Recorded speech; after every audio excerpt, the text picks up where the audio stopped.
I am the heartbeat of an industry, the champion of world-leading brands and everything they stand for. I am pride, I am passion, I am history and heritage, the vision of bold minds that dared to dream, the robust custodian of all that has gone before and all that will follow.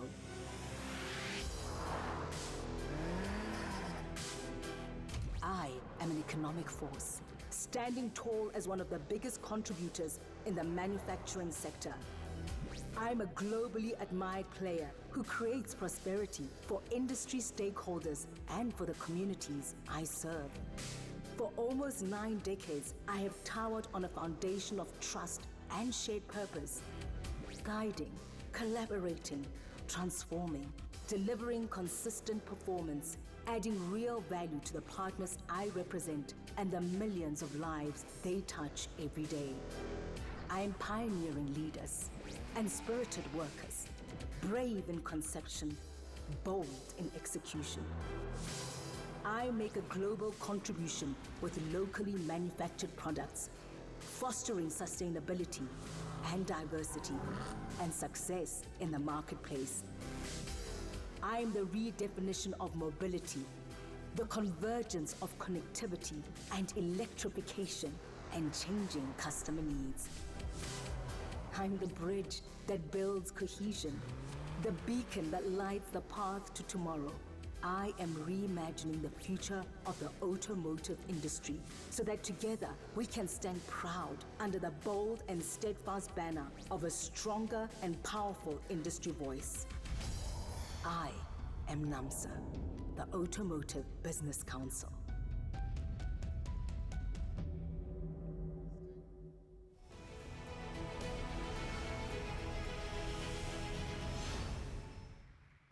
Ladies and gentlemen, please welcome to the stage your host, Joanne Strauss.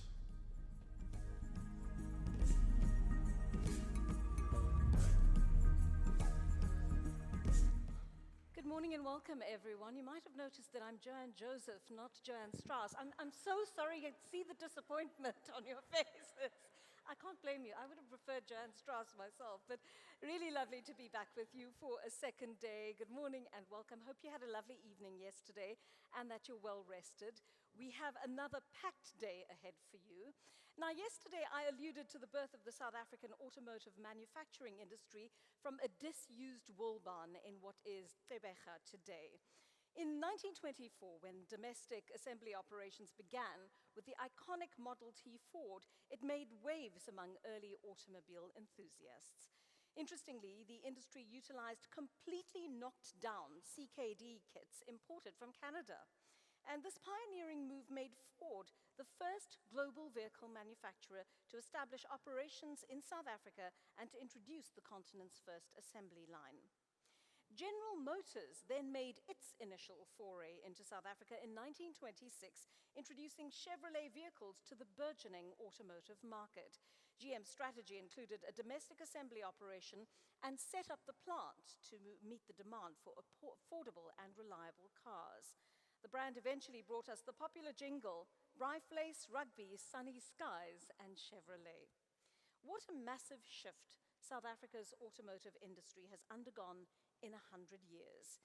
As we absorb the impact of that history, we celebrate the present-day automotive industry that continues to grow, that literally continues to move the nation, and provide hundreds of thousands of families with a livelihood in our thriving democracy. What better way than to reflect on this with the singing of our national anthem by Khaya Nobala from Daimler Truck East London manufacturing plant. He, of course, graced us with his presence last year. I'm delighted to see you back for another year, Khaya, to lead us in the national anthem. Ladies and gentlemen, please stand.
Kaya, you give me goosebumps every time you sing the national anthem. I can't really sing. I'm in tears. I've got a lump in my throat every time I hear you. Thank you for that. And thank you, Daimler Chrysler, for not exporting Kaya to Germany. All right, we were graced by the presence of the Cape Town Deputy Mayor yesterday. It was wonderful to hear from Mr. Eddie Andrews, and it is now my pleasure to welcome up to the stage one of his colleagues, Councillor Rob Quintas, Mayoral Committee. Thank you very much for joining us this morning, sir.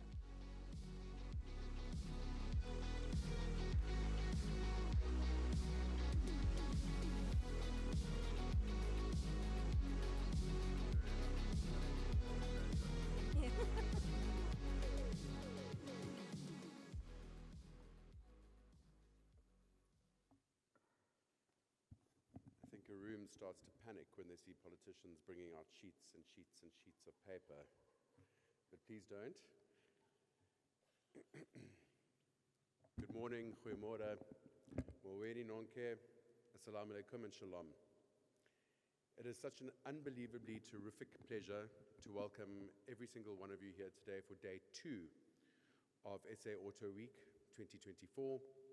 And I must also commend the rather courageous decision to hold that in Cape Town in October, which has still some of the most normally unpredictable weather in the country. You have certainly had the very good fortune of having spectacular weather yesterday and today, and I'm sure for the rest of the week as well. To the Honourable MEC of Finance from the Eastern Cape, welcome, sir, and to any other dignitaries who I may not have yet met, a very warm welcome to the Mother City today for day 2. When I arrived in this conferencing hall this morning, I was certainly taken aback by the level of professionalism and then also the sort of majesty of this stage and setup here. And I don't know why I was taken aback. It should hardly be surprising that the contributor of 5% to our nation's GDP should certainly have a spectacular presence here in the Mother City for SA Motor Month, week. So to the event organizers, if I may, I'd just like to extend a very heartfelt round of applause for pulling off something very spectacular.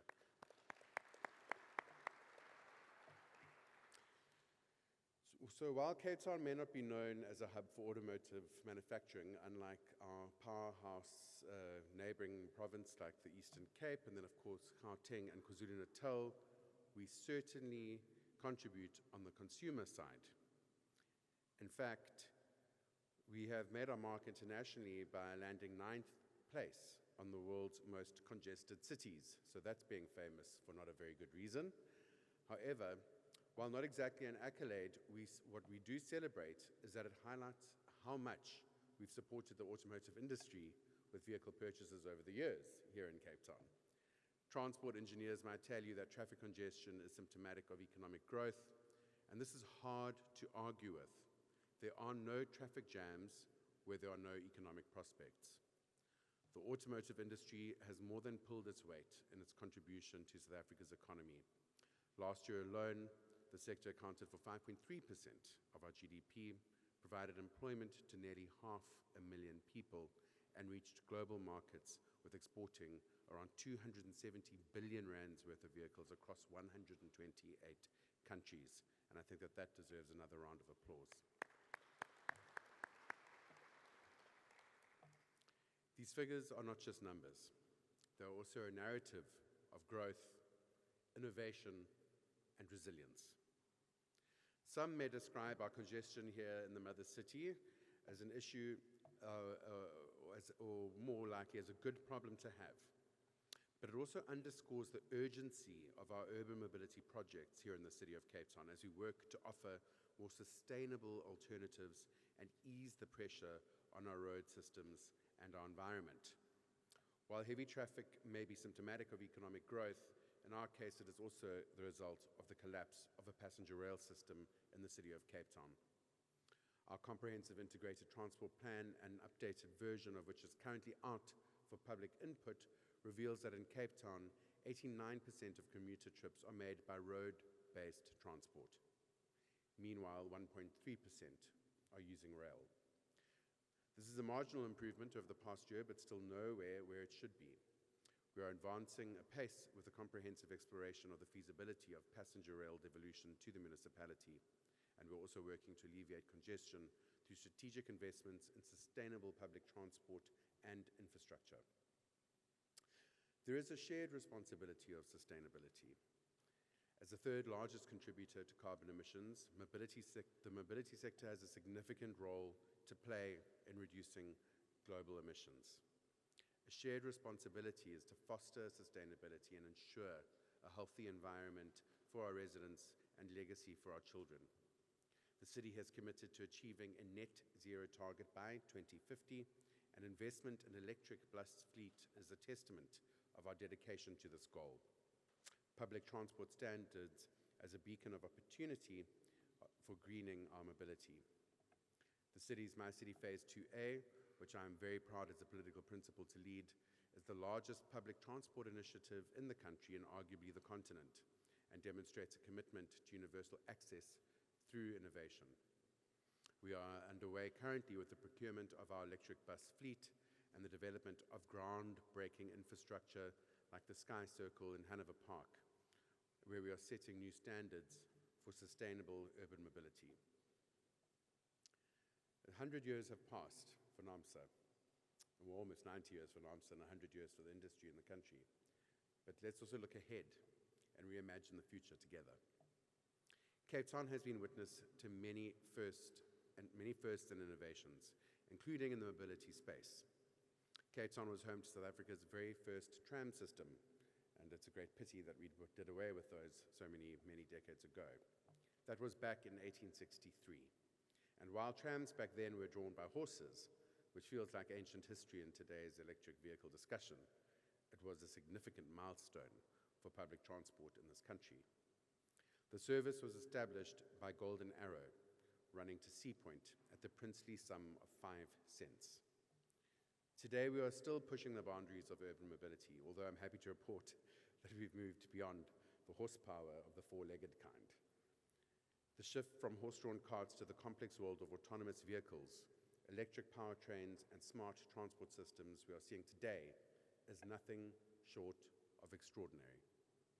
And it makes you wonder, where could we be in another century? The possibilities seem endless.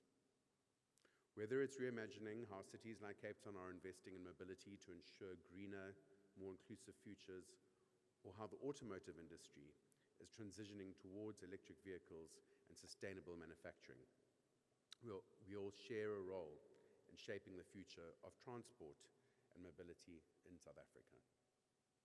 Cape Town is proud to be part of this transformation, and we look forward to continuing the conversation with you about how we can drive innovation in both the public and private sectors, and how the future of mobility, whether it be electric or hydrogen, can benefit all South Africans.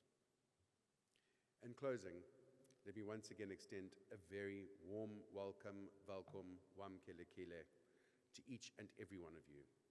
We are thrilled to have you here in Cape Town, and we hope that over the course of this conference, you'll not only explore new ideas and collaborations, but also enjoy the unique experiences our beautiful city has to offer you. Having the SA Auto Week here in Cape Town is not just an event. It is an opportunity to forge and strengthen our partnerships, driving us towards an exciting and sustainable future in mobility. Here's to a productive and inspiring day ahead. Thank you, Nkosi, Badanki, and I wish you all a successful and engaging conference. Thank you very much.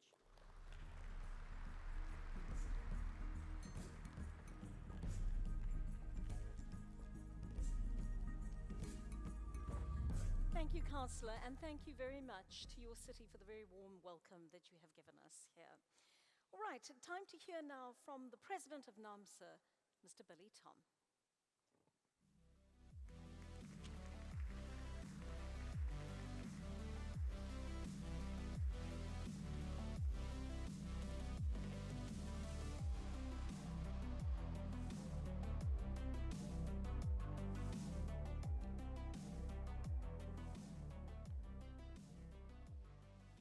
I think as Councillor Kintis reminded us that we are on day 2 of our conference, I started thinking, took me back to my university days. On day 1, when I did economics, we had a professor and he said, my students like my jokes so much that they repeat a year to hear them again. And it so happened that I didn't make it into year 1. I had to repeat year 1, and I had all the jokes all over again. And so to those that will be attending probably for 4 days, I'm starting to be low on stock, and probably tomorrow I might repeat the stories. But the upside is, because we are in the era of renewables, where we are friendly to the environment, I'll be telling you renewable jokes. Our mistress of ceremonies, the incredible Mayor Joanne Joseph, not Strauss. I was excited when they said Strauss. His Excellency Ushio Shigeru, the Ambassador of Japan, hopefully he'll be joining us. Mamunon Kubela Peters, the MEC for Economic Development, Environmental Affairs, and Tourism in the Eastern Cape Provincial Government. To the auto industry's one and only ambassador, Utatu Mlungisi Mvoko, MEC for Finance in the Eastern Cape. Mayor Peters, if you hang in there enough, we might make you an ambassador. For now, Ambassador Gustatu Ka. Councillor Rob Kintas, the mayoral committee member responsible for mobility in the city of Cape Town. Our colleagues from national, provincial, and local government here today. My colleagues on the naamsa Board of Directors. Members of the naamsa CO Advisory Council. And we've also got a special guest here today who is worth mentioning. I also call him the father of the auto industry, the man that started the journey towards exporting vehicles, Utatu Elek Ewen. Mr. Ewen, welcome. To all our anchor partners, ABSA, AITF, AIDC Gauteng, TASEZ, Accenture, and Westbank, many thanks for your consistent support and partnership. Members of the media who joined us yesterday and are here today, distinguished friends, ladies and gentlemen, a very good morning to each and every one of you.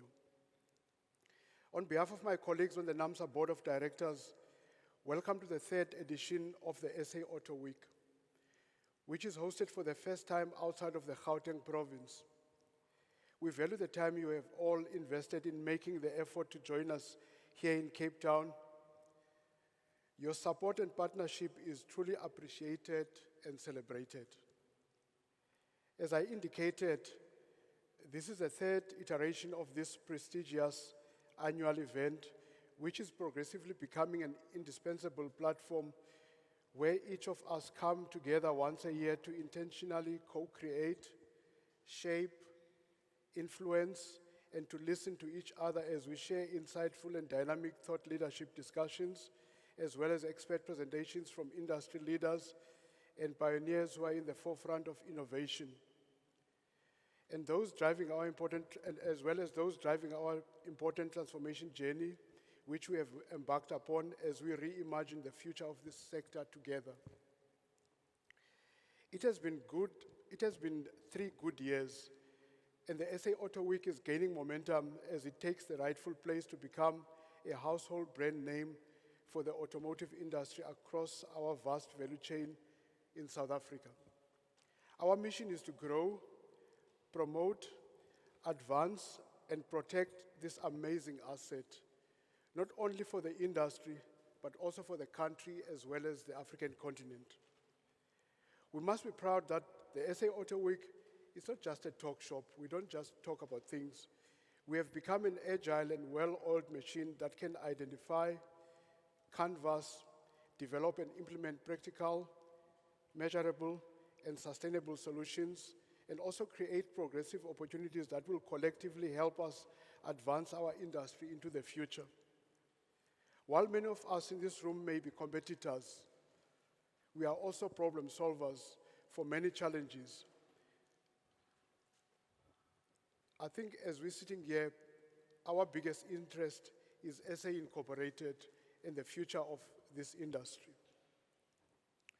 As captains of industry in our own right, from across the entire automotive industry value chain, from across the government ecosystem, whether you are a policymaker, a regulator, a lawmaker, an administrator, an industry business partner operating in the private sector, our labor movement colleagues, and the multiplicity of many other social partners here today, we all know that we need to converge into this stage to present our thoughts and make practical suggestions on how together we can advance the interests of the automotive industry of South Africa and her people. Once again, welcome to all of you. Each of us has a right to be here, and I look forward to meaningful engagements and discussions throughout these 2 conference days between today as well as tomorrow. Yesterday, we hosted a well-attended and very successful media day where we spent the whole day interacting with our industry's content creators, the communicators, and public educators around some of the performance challenges we have experienced during what proved to be a challenging first 9 months of the year. Today, we are literally shifting gears into a different format where we will hear from different speakers talking to us from 3 different stages we have curated for over the next 2 days. To set the scene for some of the content you will hear today, let me remind you that the theme for this year's SA Auto Week is reimagining the future. And we do so together. We're celebrating automotive heritage, passion, resilience, and ingenuity. I want to underline the word heritage.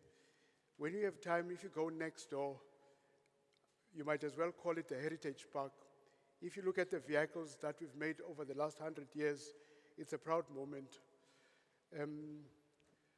I was trying to negotiate with a lady from Daimler Trucks to borrow me the truck because I used to be a truck driver at some stage, and the negotiations are not going well. So those who are strong in negotiations, please help me. I want to go back and drive a truck.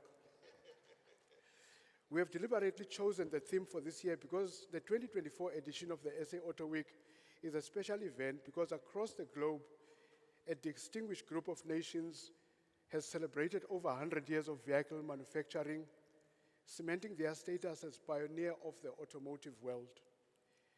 The United States of America, Germany, Japan, and Italy are among these trailblazers, each contributing unique innovations that have shaped the industry.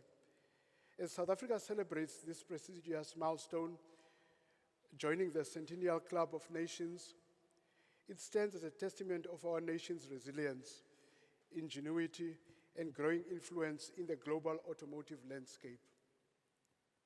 Celebrating 100 years of automotive manufacturing, South Africa not only honors its rich heritage, but also aligns itself with these global leaders, showcasing its own contributions to innovation, quality, and industry growth.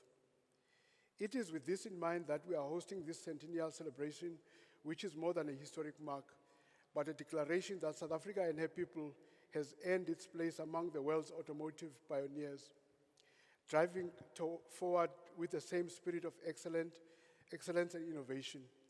As we navigate the rapid evolution of mobility and our industry's transition from internal combustion engine, known as ICE vehicles, to new energy vehicles, South Africa has bold plans of achieving carbon neutrality by 2050, since we endorsed the Paris Agreement on climate change. The automotive industry in South Africa appreciates the importance of this goal, and we have been working diligently with the support of our global principals and partners to contribute to the decarbonization of road transport in support of the broader objective.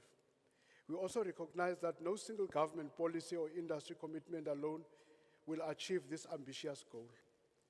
We must continue to work collaboratively at all levels across all economic sectors to identify the range of approaches necessary to establish sustainable pathways to carbon neutrality. We cannot drive the future unless we are clear about the steps we must take today, tomorrow, and most importantly, together. I would therefore like to invite all of us to contribute meaningfully toward the attainment of this collective mission during this week, using this amazing event as our vehicle. So why are we here? The automotive industry is standing at a pivotal juncture. We need to foster collaboration across the board between government, industry leaders, labor, and even consumers. The intended objective of this SA Auto Week is to ensure that we emerge with practical strategies and innovative solutions to safeguard our competitiveness, particularly in the face of emerging technologies like the new energy vehicles, as well as global challenges like the affordability crisis we are all facing today. As we discuss these critical issues, let us remain focused on how we can collectively shape a resilient and sustainable future for the South African automotive industry, ensuring that it continues to thrive for the next 100 years. Today, panel discussions will be critical in shaping these strategies. Our first panel will focus on emerging trends and disruptions of imported brands in South Africa. This will be the first of 3 panel discussions on the presidential stage. Demanding consumers want to access to the wide variety of latest models available globally, but most importantly, at a very affordable price. In 2023, 76.9% of passenger cars were imported. However, the South African motor industry achieved a record vehicle production of 633,332 units.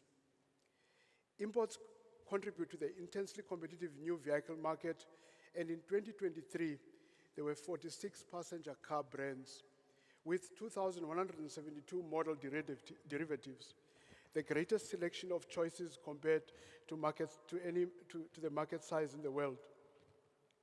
Despite the wide variety of choices, 8 of the 10 top-selling models were locally manufactured. The new vehicle market in South Africa is experiencing an affordability crisis at present, and the market has seen an influx of affordable models, in particular from China. The tax burden on a vehicle in South Africa is excessive, but there is no support from government at present to address the affordability crisis in new vehicle market. The United States and the European Union have recently imposed severe import duty penalties on cheap Chinese EVs, those EVs that have been imported into those markets. Now those vehicles are entering the domestic market. The panel will interrogate all these dynamics, The second panel discussion on the presidential stage include the highly important SA New Energy Vehicle Transition, the policy choices and support instruments.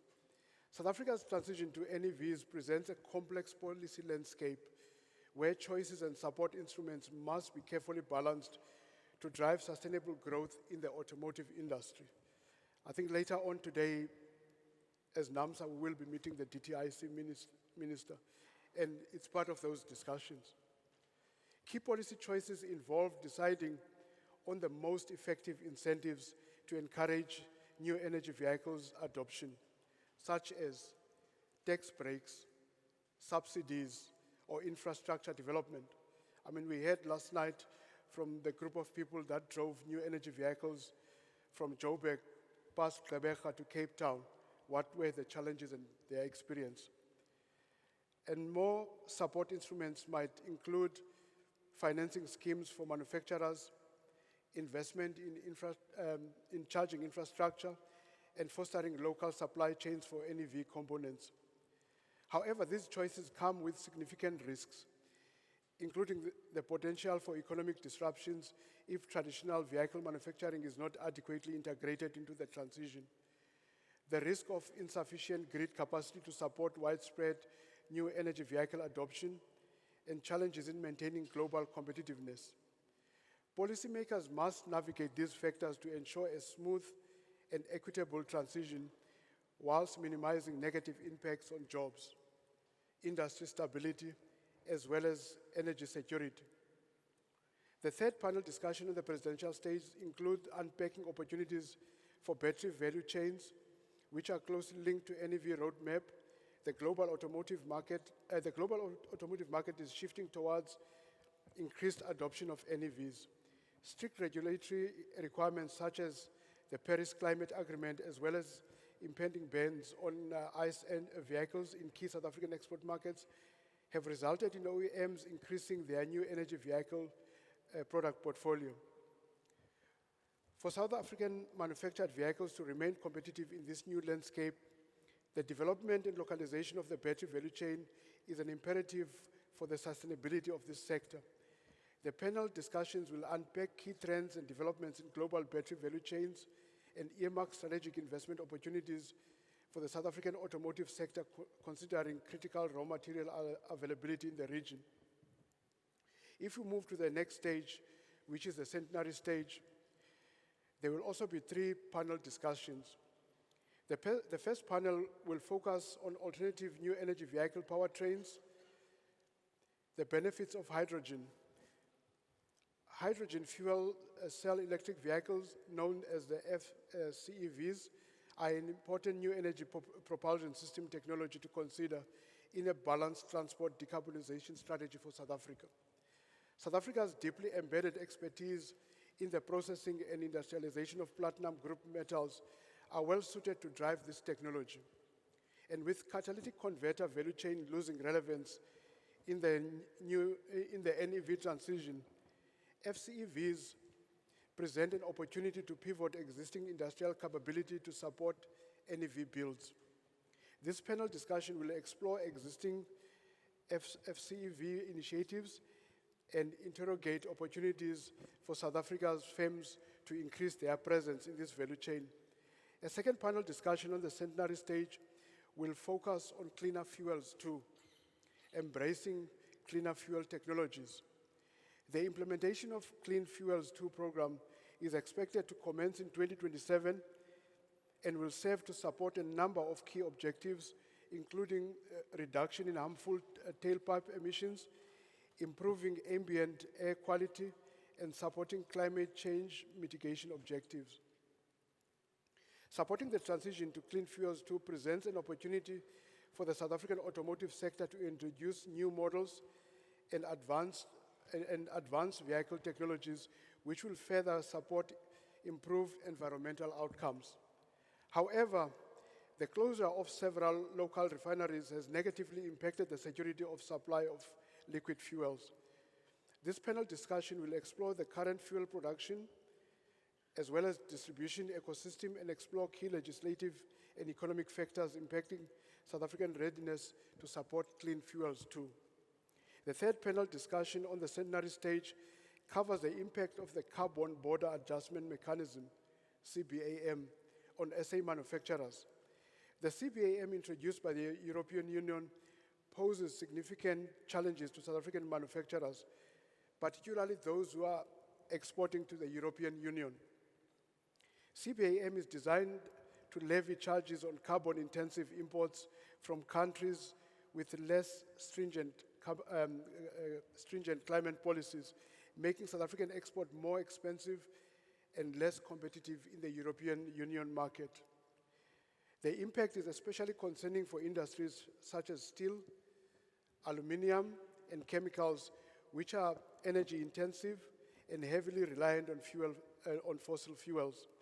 South African manufacturers may face increased production costs as they adapt to meet EU carbon standards, or risk losing market share if they cannot compete on carbon-adjusted basis.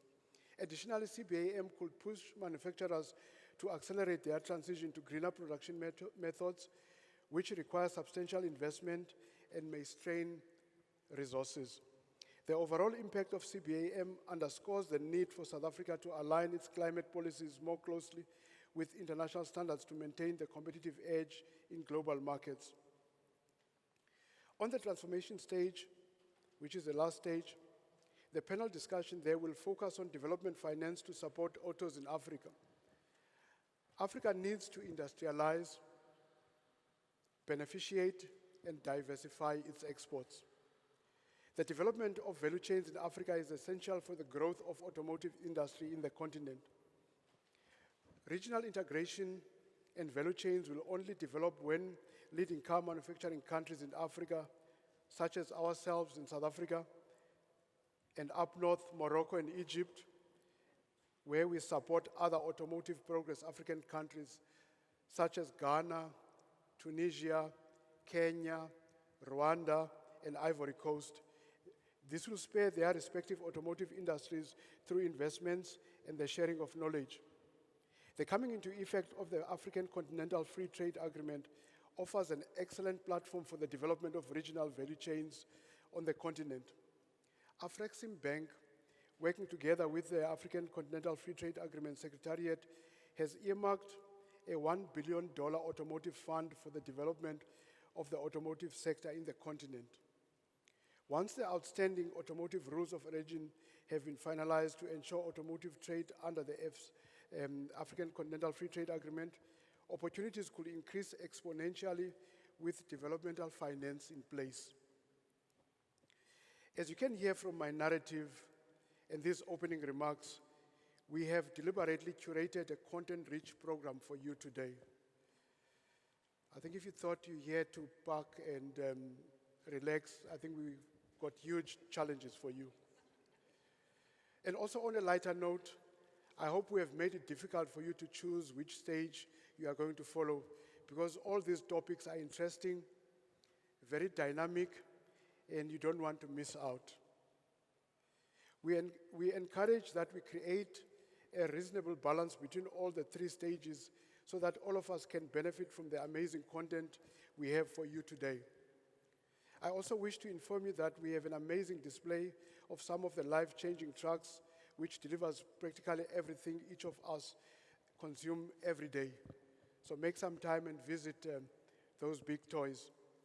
Please walk around and experience an electric truck, which I'm sure many of you has not seen yet. I look forward to the discussion and also resolutions reached in all the panels. As I affirmed at the beginning of this submission earlier, we are celebrating the centenary of vehicle manufacturing in the country this year. South Africa should be proud of the development of its automotive industry that has been a remarkable story of innovation, entrepreneurship, and economic growth over the past 100 years. I mean, yesterday on my reflection, the value of the export is sitting at 1.7 trillion rands. I mean, that's massive, and that's something to be proud of. The automotive industry has been and will remain fundamental to South Africa's economy, and government recognizes the importance of growing the automotive industry, as its social and economic impact extends well beyond vehicle and automotive component manufacturing. Ladies and gentlemen, Once again, thank you for investing your time in us this week, and I trust our deliberations will be empowering and will help us all to accelerate our industrial development path as a sector into the future. The success of this industry is in the hands of each one of us in this room today. Make your contribution count. Baya baya dankie. Thank you. Ki a leboga, Ndoriboa.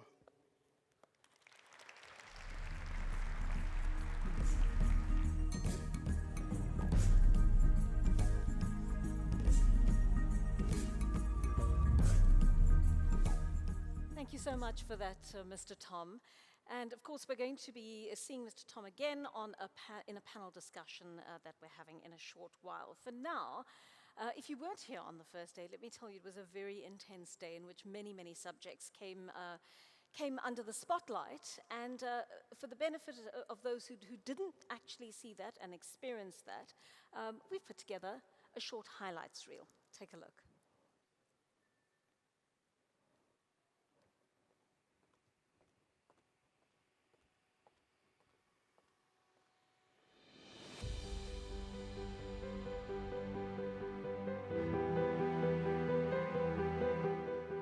Welcome to the start of this third annual SA Auto Week. In this auspicious year, when naamsa has called us all here to celebrate the centennial of the South African automotive industry. Our vision is to be the most credible and respected thought leader and partner of a globally competitive, transformed automotive industry that actively contributes to the sustainable development of South Africa.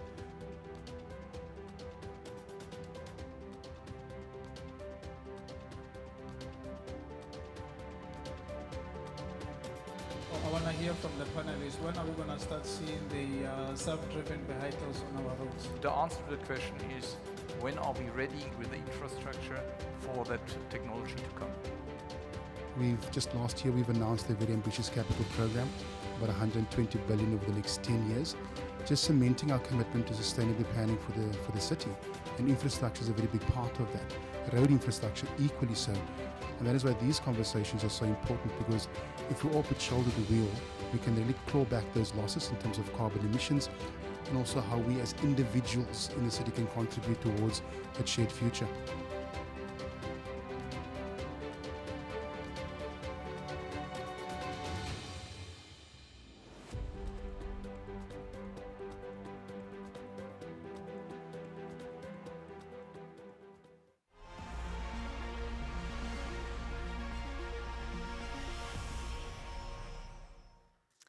Right, we are about to kick off with our first panel discussion of the day.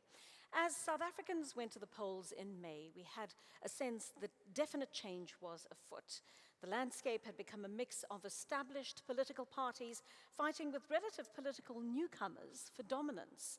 Ultimately, the vote signaled yet another peaceful transition, again showing the world how stable a democracy we are, as the government of national unity was formed. The GNU is bedding down and has been operating for more than 100 days now. So what is the sentiment in the wake of its birth?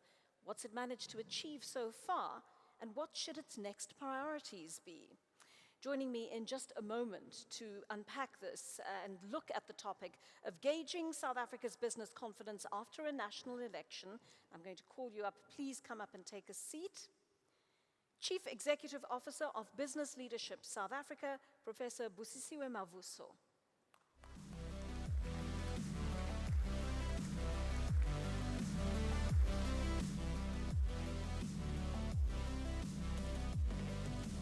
NAMSA President, Mr. Billy Tom.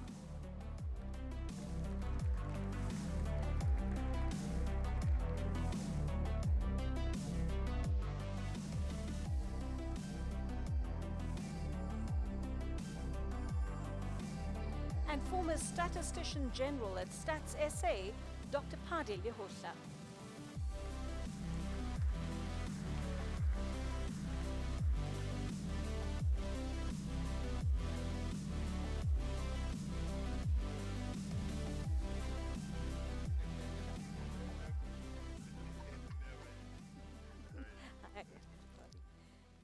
Lovely to have you all with us today. Thank you for making the time for this discussion.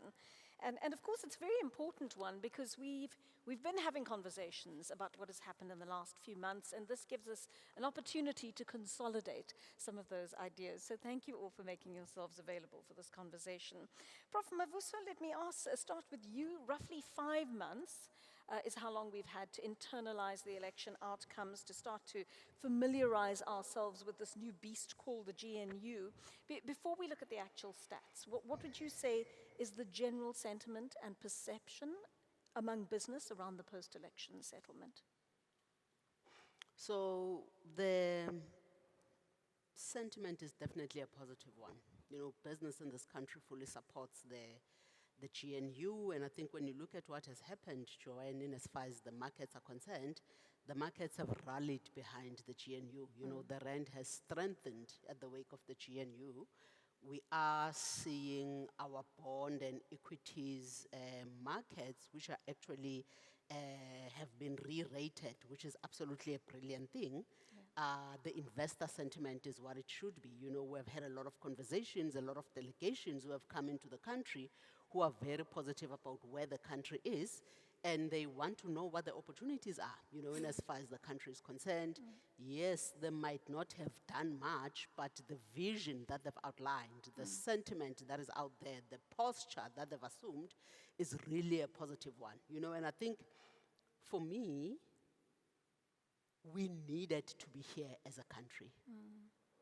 Where we were as a country was untenable, neither was it sustainable. We needed to have a government which is represented by the different range of social interests, and I think that puts us in a better position to come up with public policies that will ensure that we provide a better quality of life for all.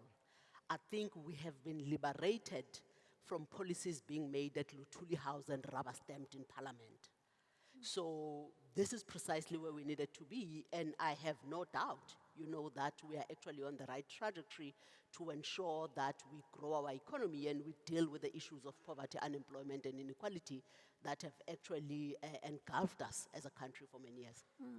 Mr. Tom, do you believe the election outcomes have brought some sense of stability to the country that wasn't there before? Yeah, I think, I mean, the GNU has brought in a lot of stability into the country. But to me, it has demonstrated something, once again, special about South Africa.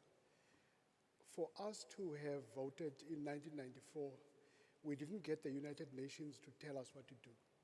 As parties, we were able to find each other. The negotiations were held by South Africans. And if, fast forward 30 years later, we didn't have violence after the election results. Most importantly, the parties were able to find each other, and they were able to work with each other. But to me, I mean, I don't want to repeat the positive sentiments, I agree on the positive sentiments, but I think what I've observed is the readiness of the parties to rule. When you are sitting in the opposition chairs, it's easy to say things because you're not working. I mean, for lack of a better word, you're just howling. But when you are in government, you start having responsibility. And I mean, I'm not going to mention the parties, but there's 10 parties in the GNU. Think of the leader of a party who is in cabinet and tell me what he's done. I mean, if I look at the GNU, there is 2 politicians I'm going to pick whom I think they were ready for it. The first one, whether you say it's a easy portfolio or not, is a sports minister. He's at each and every sport event, and I mean, we did have missing sports ministers, but you can see Home Affairs is another one. I mean, I think Dr. Leon Schroeder was ready for that, and you can see the work he's done. But now continue on the list and look, and you can see that people were not ready for that. They are almost like primary school errors we've learned.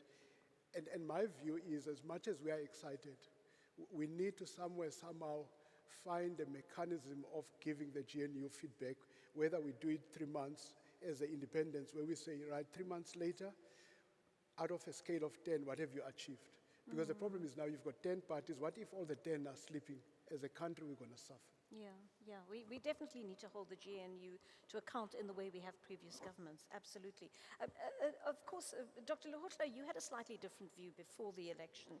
Towards the end of last year, you called for the election to be put on hold for wide-ranging talks to take place among communities, civic groups, politicians, business, and religious organizations. Now, we didn't quite get that, but do you see a semblance of your desire to have those talks and to have that cohesion in this GNU?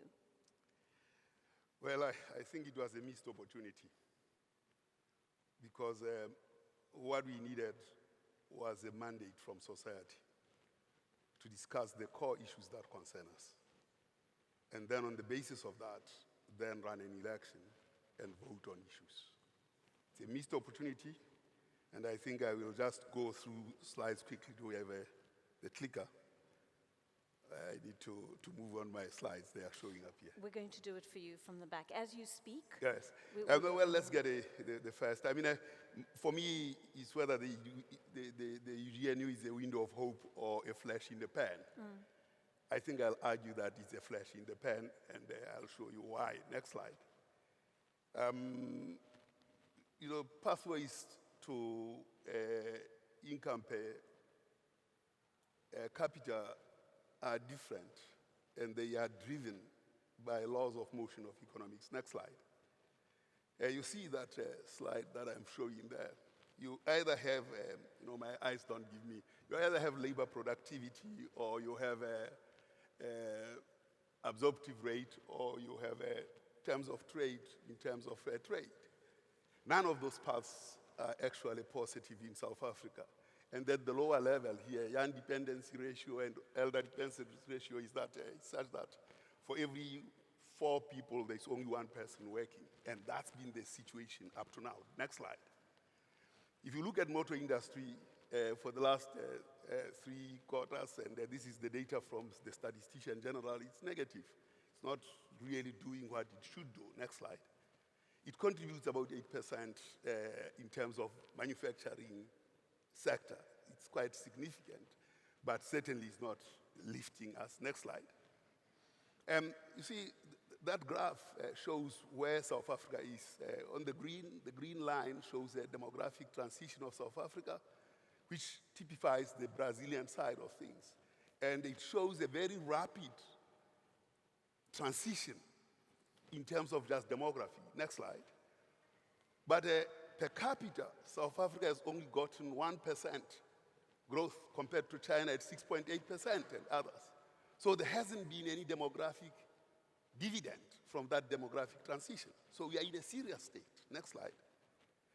You see, that graph, the green bars there, just shows when children start school. 1.2 million of them, only 740 will write matric, and only 250 will pass and show some future. We waste 900,000 children every year in this country. Next slide. That gray area is a vortex of disaster. And the light blue and the purple, it's where your market for vehicles is.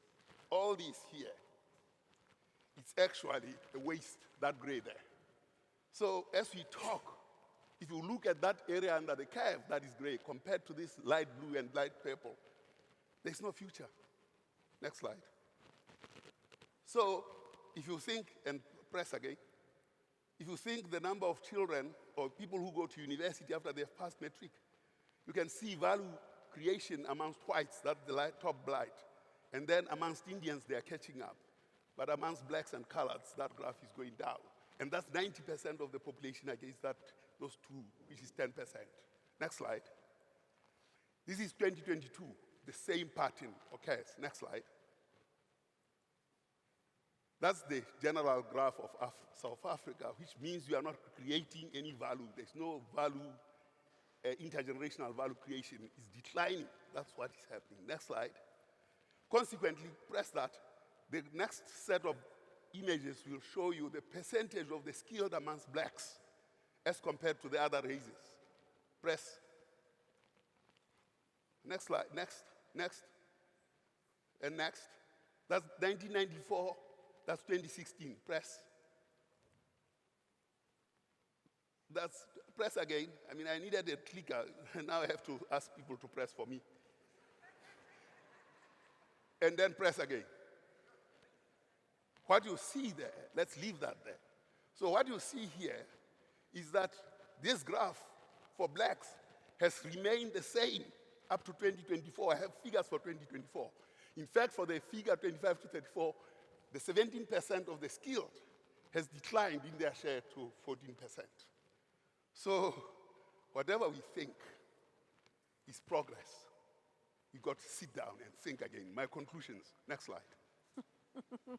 Thank you, Dr. Luhutla. Next slide, and I conclude. My conclusion is that trends preceding the GNU persist. The damage is long-term and monumental, and underlying the demographics are a consequence of past and current economic policies. We have built up to and detonated a demographic destruction bomb. Thank you very much.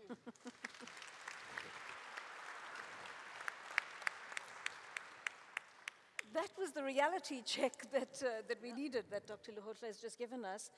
Prof. Mavuso, where do we even begin to look at these? Again, the structural issues you spoke about, poverty, inequality, etc. Yeah. But what jumps out at you coming out of those figures and looking at possible solutions to these issues? Look, absolutely everything. Absolutely everything. These are facts. This is where we are as a country. These are the serious issues that we need to address. But a very big part for me, the GNU has only been in office for 100 days. We took more than 15 years to decimate this economy. So we really cannot expect that in 100 days we are going to see some of these changes. You know, this has been a mess of our creation for many years. We have failed to deal with infrastructure issues. We have failed to deal with issues of basic education. You know, when I talk about the positivity that is coming out of GNU in terms of vision, in terms of, you know, messaging, in terms of posture, the Minister of Basic Education, for instance, you know, is talking about the fact that why do we think it is a good idea to allow our kids to pass at 30% at matric? It doesn't make sense. She's talking about the fact that why do we need maths literacy in an era of technology? You know, why are we, she's questioning the issues around the grade 4s who actually can't read for meaning when our Asian counterparts at grade 4 are teaching their kids programming and coding. So I think we're really going to have to, the same time it took us to mess up and decimate the economy and reach these numbers, it's probably going to take us twice as much to be able to deal with the issues that we actually need to deal with. Now, there has been a commitment to ensure that we accelerate the structural reform agenda. Yeah. I saw a report the other day, Joanne, from the PR saying that if we were to make sure that the operational improvements at Eskom, at Transnet, remain as they are, you know, or actually progress, we might actually be posting a 3.3% economic growth. Now, is a 3.3% economic growth in 2025 going to deal with this? Of course not. You know, but it is better than the less than 1% real growth that we've been posting for the past 10 years as a country. So from where I sit, we are on the right trajectory. You know, we are focusing on the right things. We are focusing on fixing the basics. The problem that we have in South Africa is that the basics are not where they should be. And I think when I speak about the basics in as far as attaining a conducive trading environment, I'm talking about the network industries. Now, I'm not even going to go to the visas and education and whatever, just the fact that energy, transport, logistics, water, telecoms, which are the network industries that any sector needs to have to be able to operate a sustainable business in South Africa, are actually not present. You know, telecoms is one that has actually been doing well for all these years. Energy, we are now sitting on 204 days without load shedding. We need to ensure that that continues, because as soon as that 3.3 economic growth, you know, is achieved, then we are going to have problems with energy again, you know.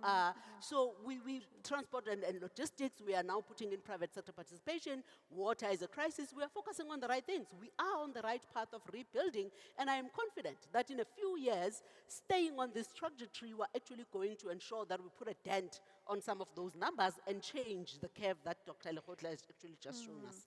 Dr. Luhutla, quickly before I come to you, Mr. Tom, Dr. Luhutla, do you buy what Professor Mavuso is saying about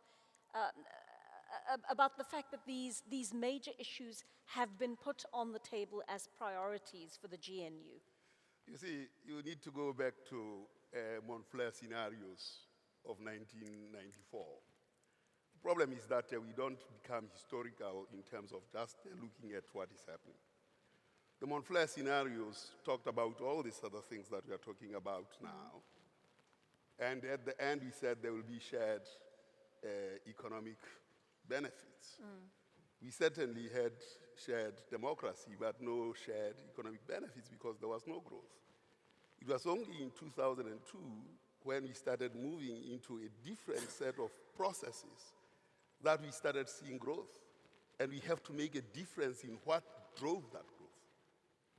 It may not have been a declared government policy, but there was a particular process where government was putting in investments. It was government-led. Gross fixed capital formation was at 24% of GDP, and it was driven by government. Credit extension was going at 15% growth rate every year. Debt to GDP ratio dropped 25%. Now, what is in the policy space of the government of national unity doesn't deal with that kind of government-led process.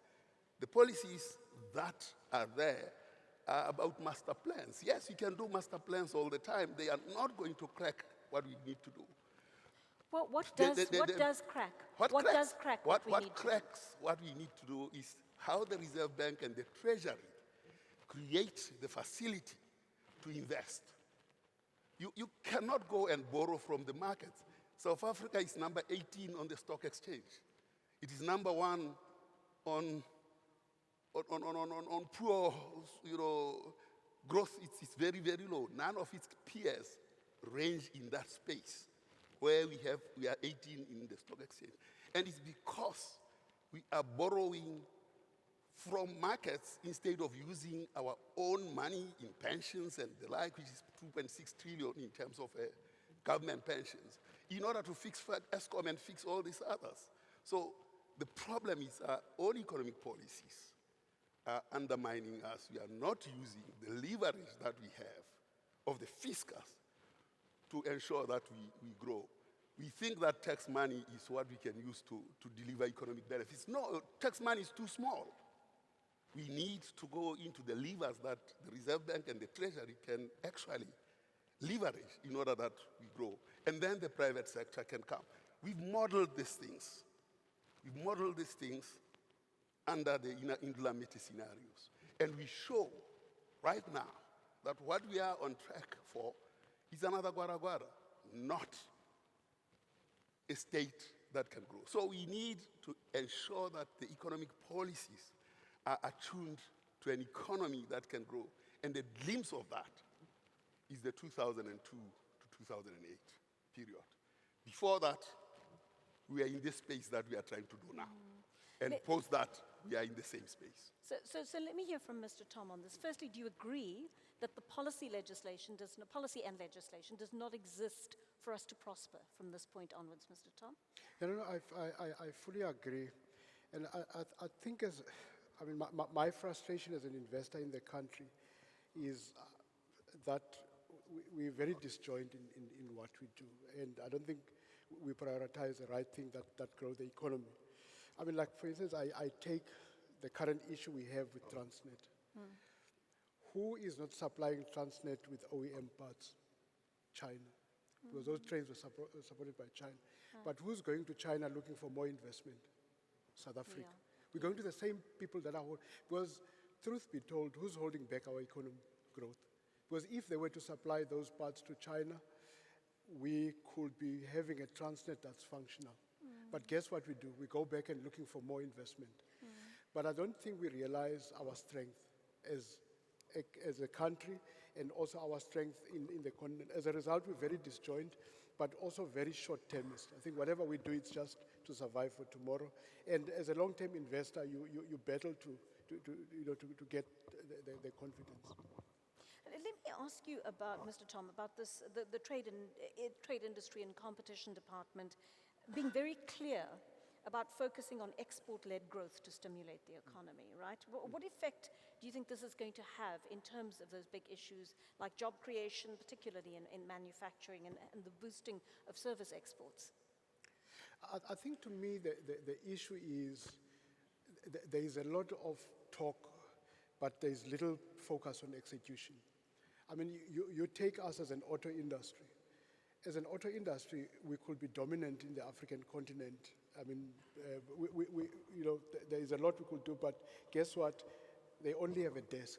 Why can you not have a ministry that's saying, we've got a continent which South Africa is dominant and we can grow?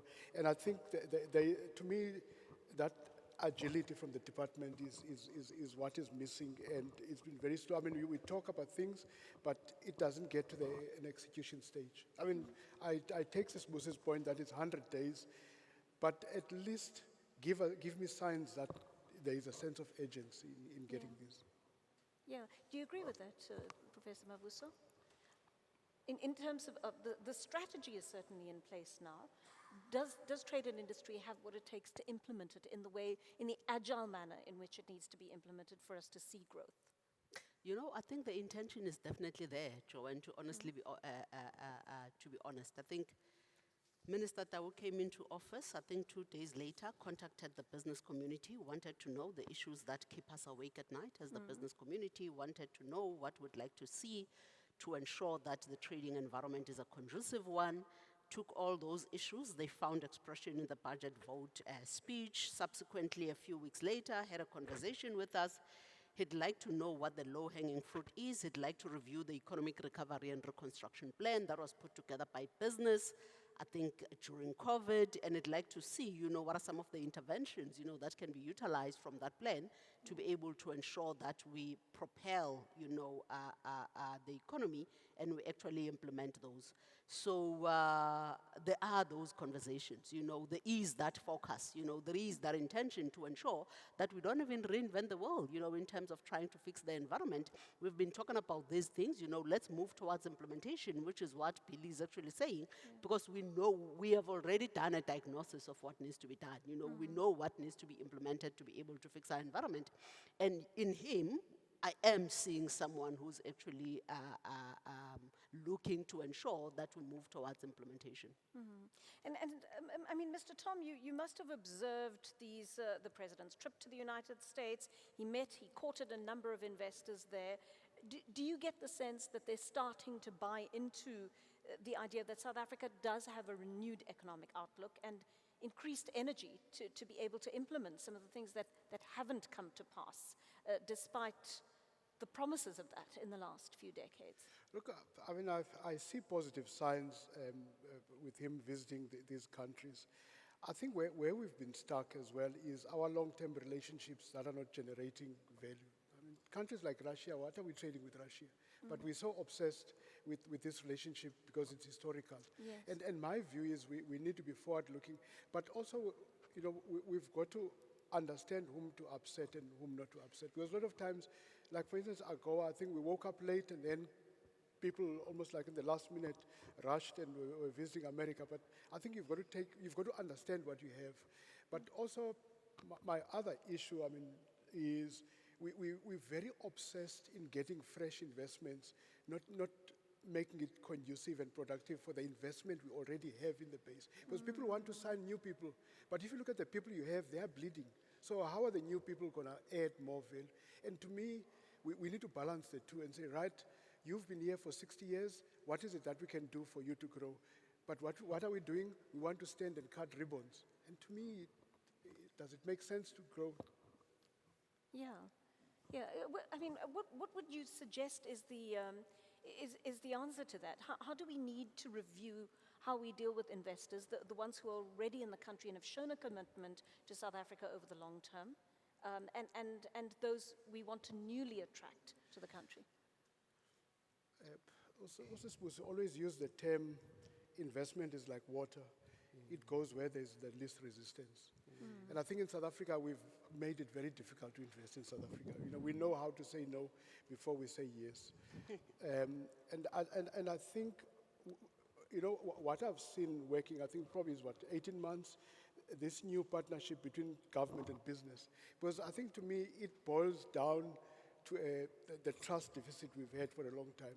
Because I mean, for us to make a breakthrough in the load shedding, business and government had to work side by side. And we can see, but how do we take it forward? But also, I think within the ministers, I mean, you get ministers that are still saying business, it's capital, I'm a communist. And now those create a lot of friction, and it delays us. Because, I mean, how do I sit around the table? I'm employing 2,000 people, and this guy sees me as white monopoly capital. Yeah, no, fair enough.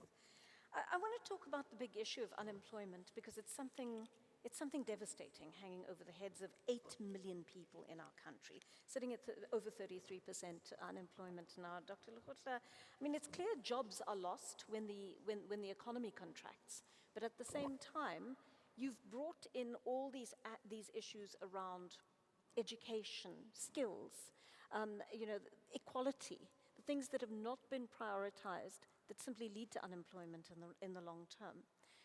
What's your view on how we start chipping away at that enormous figure? At the heart of it, it's it's declarations and no policies. I mean, if you have to solve jobs, you actually have to industrialize. If you take the MIT, the MITI in Japan, the Ministry of Industry in Japan, it gives instructions to the Treasury and the Reserve Bank. It decides. Here, you ask the Minister of Industry, how much budget does he have? 200, maybe 300 million or something very, very small. You need a massive budget to transform the economy. And that budget can be resident in the ministry itself. And then the Treasury and the Reserve Bank have to play their economic role rather than be observers of inflation targeting. If you look at the MITI, Ministry of Industry and Trade in Japan, it had the budgets, it had everything. That's why it succeeded in terms of getting this big Toyota and the like. And the Treasury and the Reserve Bank had to follow. Here, these two actors are observers. They observe how much you spend. Provinces, they have very little budgets.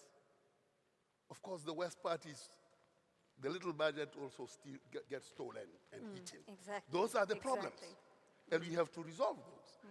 But our economic policies are the current economic policies of the GNU are far from moving the needle because they don't actually address the macro.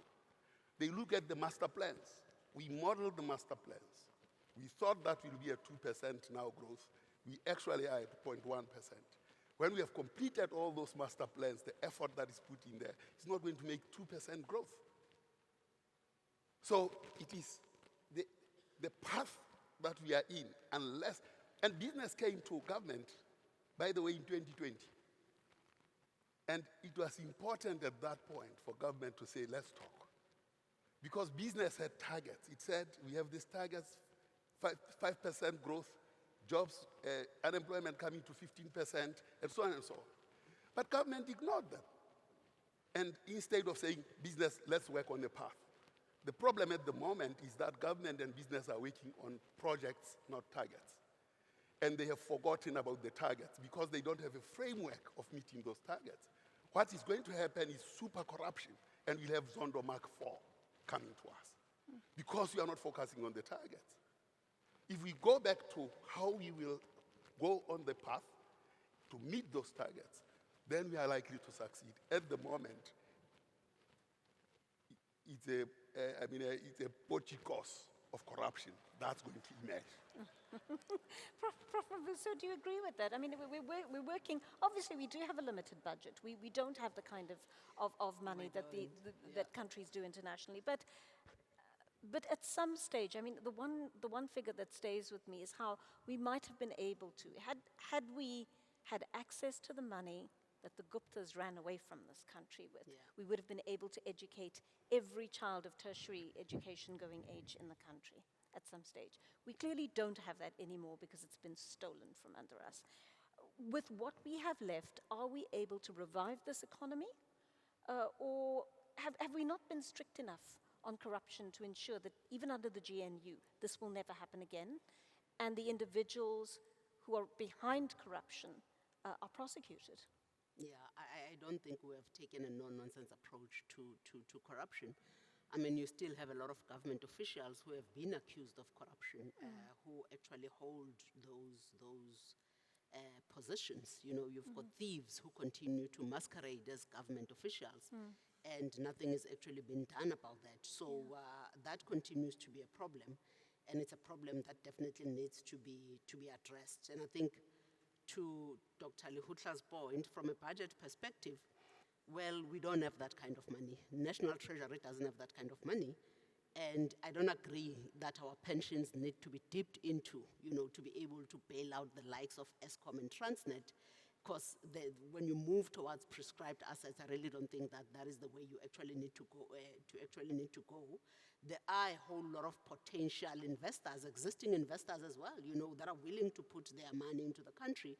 You need to create that conducive environment for investment to be able to land here, you know. And as I'm saying that, I really think that with the structural reform agenda, that is precisely what we're trying to do, so that we can get to those right levels of economic growth.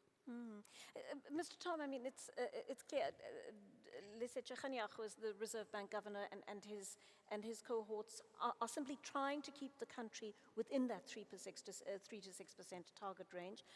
Do you agree with what Dr. Lehutla is saying in terms of potentially dipping into pensions and the like in order to be able to finance some of our important development projects in the country? Or, quite frankly, I, as a South African citizen, would be terrified to put my hard-earned retirement funds in the hands of some of the people in government. You see, my issue is, I mean, we haven't fixed what went wrong. Like I still have an issue with Eskom. I think it was in 2008, please, Doc, correct me if I'm wrong, I'm not a numbers guy. I'll leave the numbers to you. But I think the debt in 2008 was 40 billion. I think in 2018 was 400 billion. So we spent 400 billion and we don't know what has happened. Now you want to spend my money. What are the chances that my money is going to go the same way, the 400 billion? Transit is the same. We know we've wasted money, and we still want to waste more money in sorting the same problem. And to me, that's a principal issue I have, is that I haven't seen something tangible happening to my money. And I'm worried now that, you know, you're going to do the same thing. Because we need, because what we're doing is, we're not honest enough about the corruption.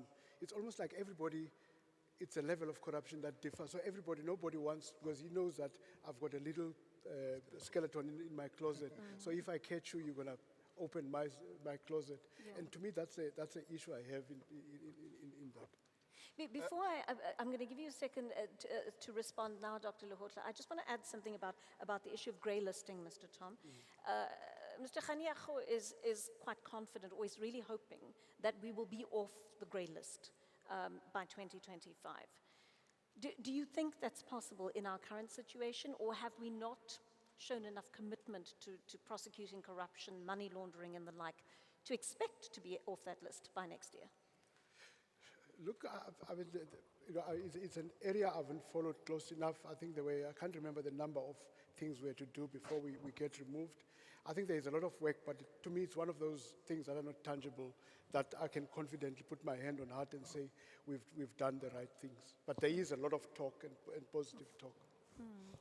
So Dr. Lehutla, let's get back to Mr. Tom's earlier point about you take the funds and those are hard-earned funds in this country, of people who've worked all their lives. You dip into that, and then the money disappears, and there are no consequences for the people who've magically made it disappear.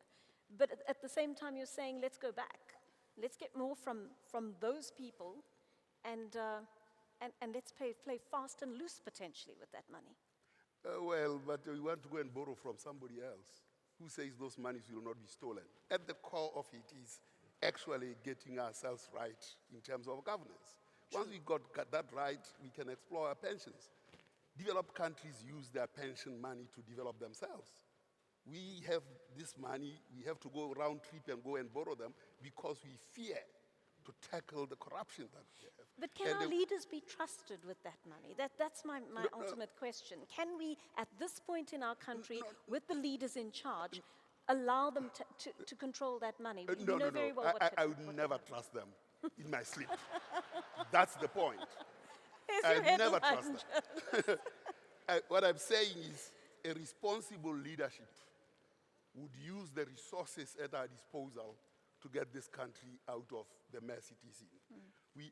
And if anybody comes when we don't trust them, how will they trust us? That's why they have to charge us high interest rates, so we are on a losing battle all the way. So we need a responsible leadership, and that's why I was arguing that we have to have this conversation before the elections, deal with what we need to elect on, and then hold those to account.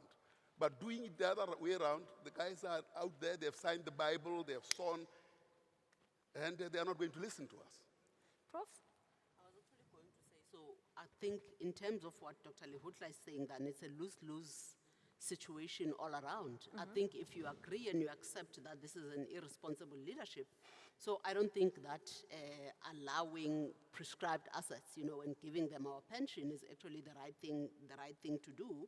And I really think that probably maybe, I believe, that we are on the right track with the GNU, but I think the big issue that is emerging here is the importance of political hygiene. The importance of ensuring that you have the right leaders that can be trusted to ensure that what needs to happen happens. And I think GNU, in spite, it doesn't look like we are fully there, as a country. You still have some clowns, in government who are obviously turning the entire thing into a circus, and I think there's still a lot of mistrust. 100 days is not enough, to say we are definitely out of the woods yet. So it is probably maybe incumbent on us then, as the followers, to say that if you don't trust those who are in power, what are you going to do about it? Because we are the ones who have actually put them in power. I sometimes get frustrated about the fact that you don't understand as the followership the power that you have, to actually say enough and no more. We did it on the 29th of May, and definitely I think going forward we can actually do it again. If you don't trust the leadership, then change them. Why would you have people that you actually don't trust? So change them so that you can have the right leadership that you can entrust the country's assets to, and ensure that, or believe that they can actually do the right things and take the right decisions for the country. I'm going to ask a last question before I go to this question on Slido. And this is a question about political stability and the perception of our continuing to be a politically stable country from neighbors, from the international community and the like, even perhaps what we think of ourselves as South Africans, whether we are indeed a politically stable country. And it's about the third and fourth biggest parties that were voted for in the general elections. They are not a part of this government of national unity. Whether that's fair or not, many would say, well, they declined to participate, this is the consequence of that. Some would say, well, they're more useful on the outside, providing a kind of dissenting voice to the GNU. But we know that they potentially bring a lot of dissension. They sow a lot of dissension within society. And they have been very successful at creating ideological and often racial divides in this country. With these two political parties, the EFF and the MK, which has had a meteoric rise this time round, with them not represented in the government, does that have any consequences for political stability? Do we just see them as two parties that sort of get on with their stuff on the side but have no real bearing on the events and the course of our future in South Africa? Dr. Lehutla? Well, let's not forget that only 40% of those who are eligible to vote voted. 60% didn't. That's the bigger question that we should answer. So our democracy is faulty. You should just read Socrates when he talks about demos. He talks about mob, and democracy comes from that. And what we have in South Africa is a merchant politician who turns the electorate into what Gomomo called voting cattle. So it's a merchant politician where we are the currency and we are the merchandise. And they trade us just like that. That's where we are at the moment. So even before you talk about whether MK or EFF is in there, all of them, actually trade on us as voting cattle. We need to re-establish our democracy so that it is a responsible democracy. It cannot be right that we have 11 million people who are unemployed today. It cannot be right that 90% of the population of blacks and coloreds actually have no intergenerational value for the last 30 years. And I should tell you why the Indians behaved in the way they did. In 1953, when Verwoerd said, what is the use of teaching Bantu child mathematics when it can't use it in practice? The Indians followed a different trajectory in terms of education. And that's what we have to go and look at and say, we as the four-race model grouping here, what do we do for education?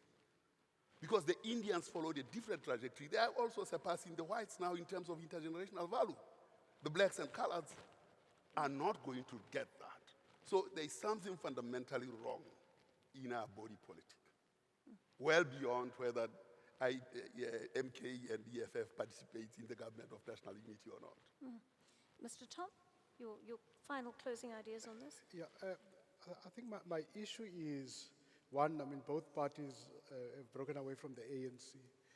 And secondly, there is nothing tangible that you can say this is what they stand for, that you follow. And yet they have a following. They have a significant following. Yeah, but again, there's that association. I mean, remember, some people don't have access to communication. So you might find that they still use the old ticket. The other part is it's also individuals-based. You take one or two individuals, the party is going to disappear. So, I don't know what they've got to bring on the table, and they're not offering much other than criticizing what is already there. That's why when I made my opening statement, even at the GNU, a lot of parties have been caught. I mean, I think if you talk to people that went into government in '94, going to government was a wake-up call for them, because it's one thing being an activist.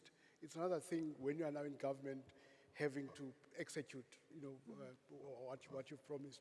And I think that's an issue I have with those two parties. And in fact, I mean, probably KZN is one classical example.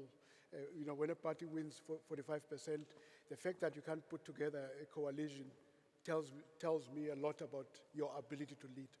All right. Thank you so much to the three of you. Yes.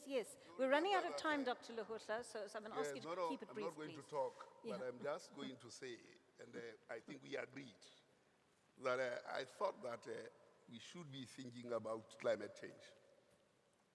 This air conditioner I extracted from my Mercedes uses water and air, and it cools to dew point.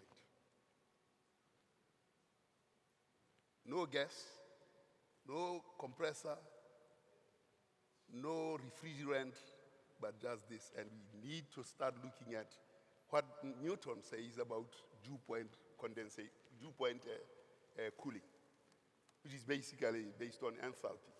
And it can be achieved, and I think as South Africa we have to start thinking about what innovation we should make for cooling. These are extracted from my old Mercedes E240.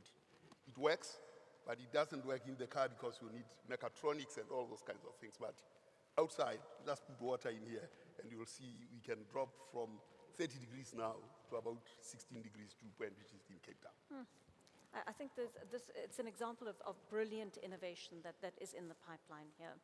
And I want to take this question from Slido. The GNU seems to be looking at the privatization of state-owned entities and resources, further empowering the few. We should not be a social state, but what is the panel's view on privatization and providing basic resources to the majority in South Africa, which is mainly black and poor? Prof? I think the SOEs that you have in the country at the moment still need to continue providing and playing the role of being a developmental, not really, of ensuring that there is a developmental mandate that they actually continue to play. I don't think that we can take away the role of government in providing public goods, and they should continue to do that, for those who actually need it. But I really think that we need to move from monopolies, as well, whether you call it privatization or whatever it is that you call it. We cannot continue to put ourselves in a position where the economy is going to be hamstrung by by the inefficiency and the incompetence, you know, of government in the form of ESCOM, in the form of Transnet, in the form of the 743 SOEs that are currently dysfunctional. So competition allows efficiencies. Competition allows innovation. Competition allows you, you know, to think outside of the box to see how you can actually provide the service better. You know, it will actually push the very ESCOM, if they know they've got another generator of electricity, to say, how do I actually do it better? So I don't think that we can be complacent and want to protect, you know, the current monopolies because we are worried that it's actually going to lead to privatization or whatever the case is. You know, if it means pushing ESCOM out of their comfort zone, for them to know that they are an entity just like everyone else and they need to be able to create profits and be sustainable. They cannot continue to be bailed out, you know, because they're a government entity and they're a monopoly. I don't think that that model works. I don't think that we are helping these SOEs to develop a muscle where they can actually be globally competitive. They need to be globally competitive because on first and foremost, they are businesses before anything else. So I think the private sector participation should not be a threat. It should actually be welcomed. We should actually we can't be subjected, as I'm saying, to just one provider of services. Earlier on, I spoke about the 4 network industries. And I was saying that the only network industry that is functioning as it should is telecoms. And that is because someone had the sense to privatize telecom back in the day. And you've got competition within the telecoms industry in the form of Vodacom, in the form of Cell C, in the form of MTN. So telecom knows that it has to get their house in order because it's competing, you know, with other companies. And we need to do the same with all the other SOEs. You know, protecting them and I think bailing them out is not helping anyone. It reminds me a bit of what Anne Bernstein spoke about a short while ago, saying, ask everybody to reapply for their jobs in the SOEs. Yes, Mr. Tom. If I can answer your question differently. I mean, I'll use South African Airways as an example. Yeah. How many billions of rands did we use trying to bail out SAA? Now, if you take those billions of rands we used to try and rescue SAA, we take them and we spend them on communication. How many poor people could we have uplifted? Because communication empowers you. Make data available, ensure that they are able to have access to that. But guess what we did? Every year we put in money at SAA and we saw what happened and then we sold it for our met. I don't know how much we sold it for. It's one example. Again, I mean, Busi spoke about telecoms. We could have had cell phones in South Africa in 1993. What did the unions do? They kicked against it. We had the cell phone companies only in 94 because they were scared they're going to lose jobs.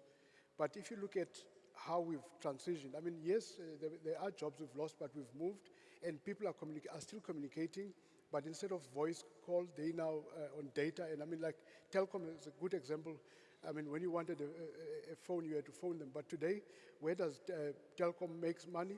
They make more money on data than on voice.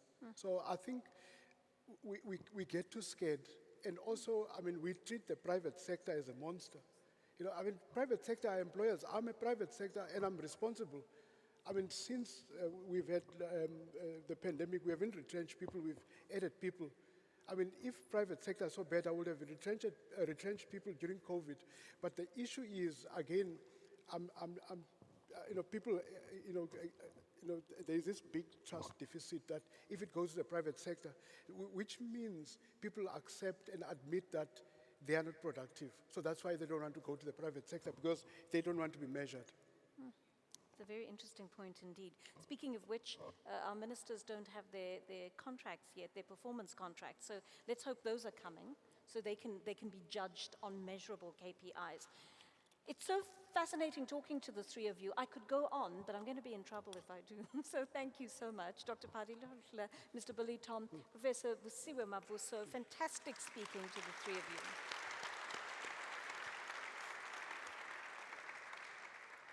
All right, we're going to take a quick break now, a comfort break, and the next session starts at 10:35. In fact, there are multiple sessions in 3 venues, so please, whichever one you want to attend, whichever one grabs your fancy, please go ahead there and watch that session at 10:35.